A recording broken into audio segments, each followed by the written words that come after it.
Tô tsy mety mino fonatra amizao, tena izy ve sa nofiny fisinao. Vao mifomara enao de lasa ny saina, falifaly fonao de efa eo anilanao. Niendrika ao ny feonao tsy mialando, ka mampangoritsana ny anatiko. Tsy mety malainao fa omenao ny herinao, ka mampatonga ifikitrany tanana. Eo anilanao, namaranako ny fiainako malala satria tikanao. Mba mety atambatra amin'ny lalako ny lalanao.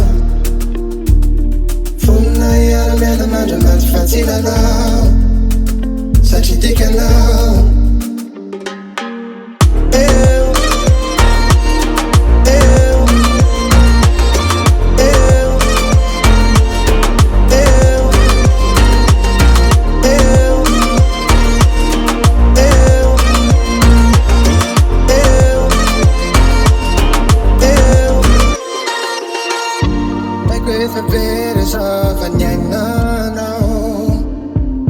Nafitaka talona ny mba ny fonao, falazako anao fa fany aiainao.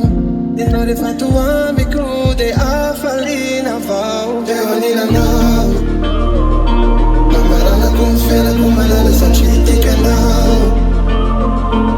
Mba mety atambatra amin'ny lalako ny lalanao.